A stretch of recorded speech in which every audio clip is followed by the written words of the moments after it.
Welcome back. So today we're going to talk about part two of day three. So this one is pretty involved. I'm not going to lie. My code is probably really elongated for what it needs to be. There are probably much shorter solutions online if you look at like the Reddit thread. However, I try not to do that for any solutions. I try just to power my way through it, even if it's hard-headed. And then after I get the right answer, I can go back and study what other people have done to then see how to do it better once I actually understand the solution. So what we have here is we have two numbers again. So we have or actually three. So we have the life support rating, which is our final answer. And you get that by multiplying the oxygen generator rating and the CO2 scrubber rating. So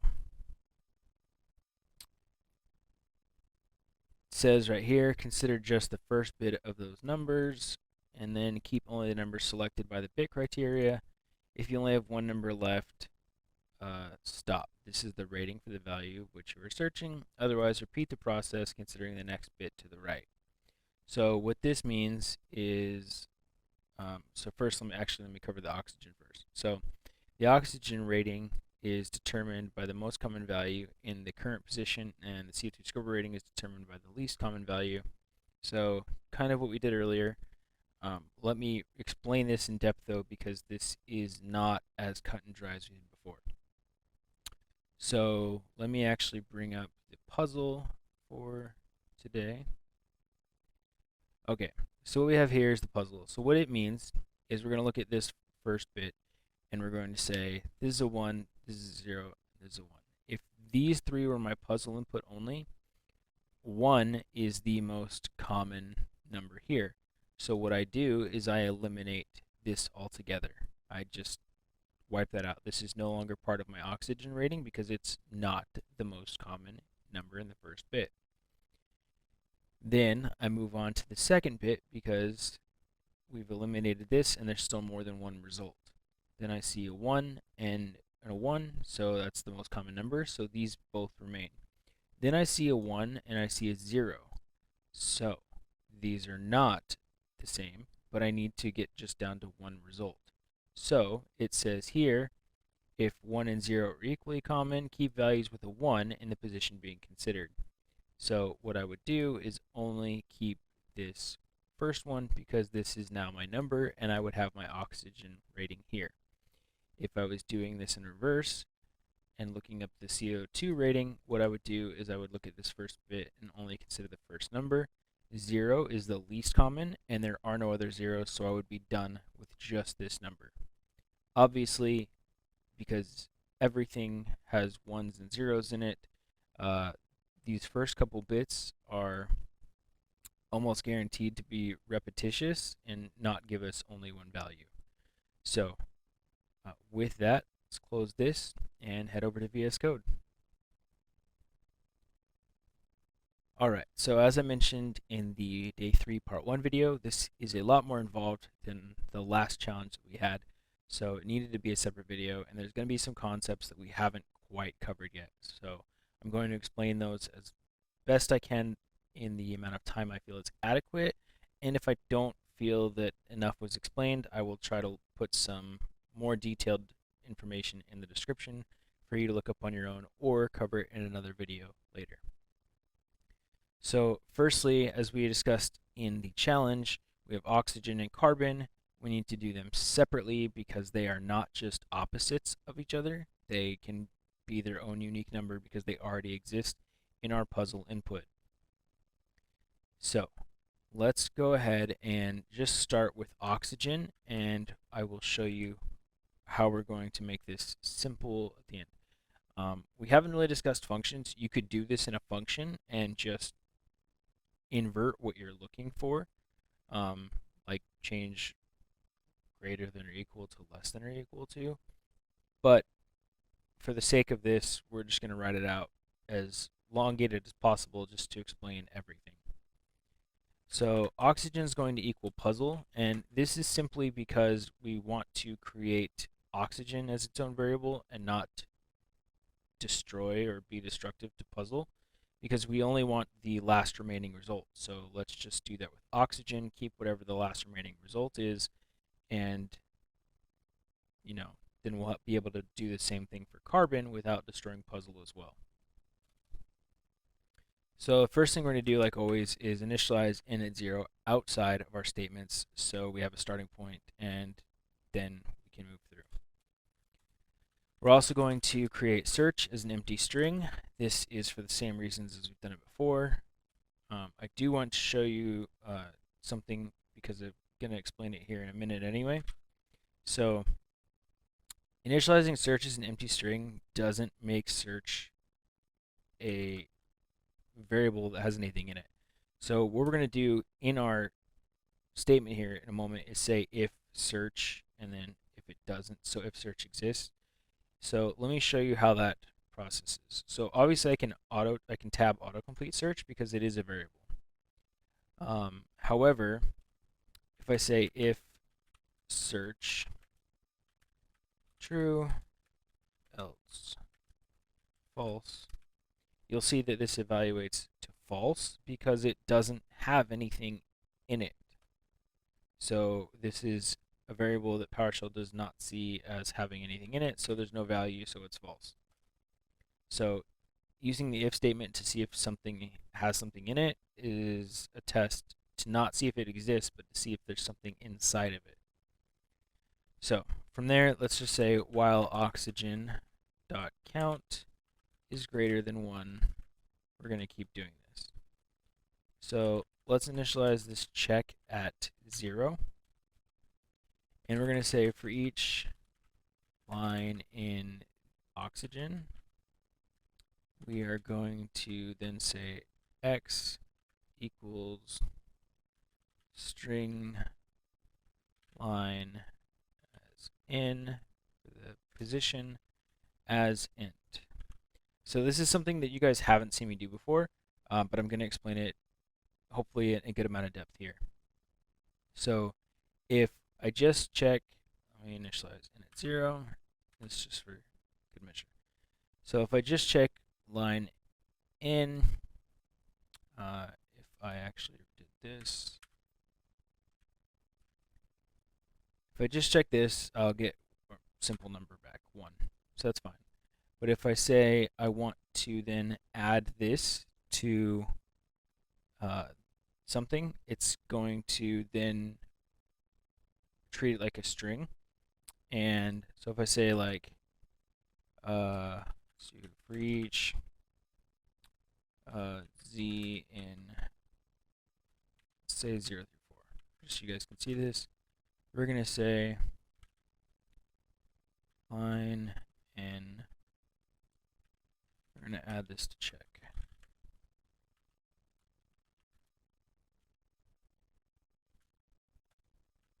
Now let's check. Check, and we have too many ones. That's seeing everything as a string. And that's fine because we know that it was a string before. It's a string of numbers, binary numbers. If I just do line in as int, I get 49 because 1 is 49. If I just do line in and typecast it to int, the same result. However, if I tell PowerShell that line in is a string that I do not want you to destroy, it is its own string, and we're converting that string, whatever it is, to an integer, I get the magic number 1. And that is what we need to do, because what we're trying to do is create what we created earlier and create a reverse hash table, or a reverse lookup table as a hash, except we're not creating the hash table. Why? Because we don't care what's in every position after the first until we've moved on to the next position. And creating a hash table, which means we just only ever have one result. So let's just create that one result as its own item.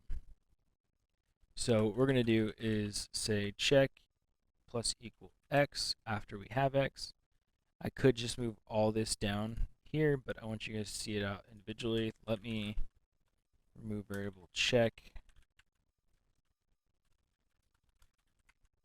just to make sure that all those ones aren't stored in there to mess it up for later. Okay, so from here, what we're going to do is say if check is greater than or equal to oxygen.count divided by 2, then our value is going to equal 1. And if not, our value equals 0. And this is going to be the same thing as we did in part 1, is we're just checking to see is it 1 or 0 in this position. But we need to keep checking because we don't know, because for the more numbers we have, the higher it gets, or the more numbers we have in the positions, it just going to vary, and the oxygen count is going to keep changing because we're reducing the number, so the number of items that exist in oxygen each time by things that are the least common. So from here, we're going to say if search, then we're going to say search equals search as a string plus value as a string. And that's going to say, so if search already had a 1, 0 in it, what this is going to say is our search 1, 0 plus whatever the next number is, a 1 or a 0, and it's going to search for that. So then we're going to say if search doesn't exist, like the very first time it runs oxygen, we're going to say that our search equals our value. And this way we don't ever have to change what search is, or what our value is, or change our lookup parameter. So we're going to create a lookup by saying search plus this, and I can add this here, but then I have to add it twice. Here I only have to add it once, and I don't have to change the variables ever because I don't want to just search based on search. I want to create this lookup to always add the asterisk after the fact because I don't want it adding it here, because then I have to remove it every time, because then I have weird asterisks and it's gonna, the wildcard will just start searching like mad. So let's recreate oxygen with oxygen. So this is where we're gonna reduce the number of results we have remaining. So we're gonna say where object, again the alias for where object is just a question mark, but leave in all of where object. Where the object is like the lookup. So this is fuzzy matching or wildcard searching. So it's going to search for 101, and then it's not going to care what numbers come after that because we don't know. We don't know any other positions besides the one besides the ones that we have looked at. And so we don't care what's in those positions. We just want everything that's returned until we only have one result. So this is going to say look for 101. I don't care what numbers come after that, but we've established that 1 is the most common, 0 is the most common, and 1 is the most common number. So anything that comes after that we'll look at and keep reducing as we go through. So now let's increment n by 1 and keep doing this search. So if I run all of this and I look at oxygen, did I not initialize the puzzle?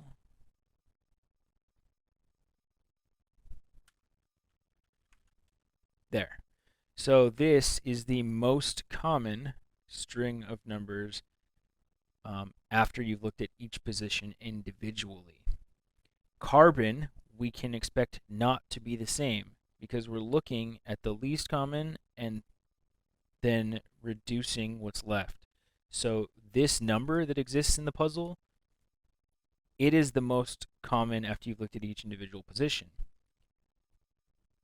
Carbon is not going to be a direct opposite of this, like gamma and epsilon were in part 1. And I will show you by doing everything that we just did, but in reverse. So I'm not going to rewrite all the code and re-explain it. I'm just going to copy and paste. So we have this. Everything is the same until we get down to here where we reverse these values. So if the check, whatever the check is greater than or equal to the carbon count, we're going to say 0 and then a 1. So carbon, we're looking for the exact opposite thing, but everything else is identical. So let's run the carbon portion and check carbon. And as you can see, if I check oxygen, they are not just swapped. So I want you guys to notice that and pay attention that actually they both have a 1 as their final position. And that is simply because that once we got to, let's say, this position, 1 being unique here, or whatever it was after, oxygen was done, oxygen said this is the last result. It is now the only number that exists in oxygen. And carbon did the same thing, that after it got so far, it said, hey, this is the only remaining number. So from here, we're going to do exactly what we did in day 3, part 1, and convert these binary strings to integers. And then we need to multiply them together to get our life support rating. And our life support rating is 793,873. And if I go ahead and switch, you will see that the puzzle answer was 793,873, and both parts of this puzzle are complete. 2 gold stars. So there you guys go. That is part 2 of day 3. A little more involved, some concepts that we hadn't quite covered, handling some things that we haven't seen up to this point. So day 3 was a really good learning day, in my opinion, for videos to teach you guys on. And again, if I can figure out day 4, I promise to post something. However, I may just skip day 4 altogether. I don't know. I don't understand some of the solutions that have been posted, so I really can't go into that. I might cover day 4 and maybe hope that someone else will be able to explain it to me. Who knows? I love learning as much as all of you do, I assume, being here watching these videos. So please reach out and I guess teach me. We'll make a video on it together. All right. Well, thanks. Have a great day, and I'll see you soon.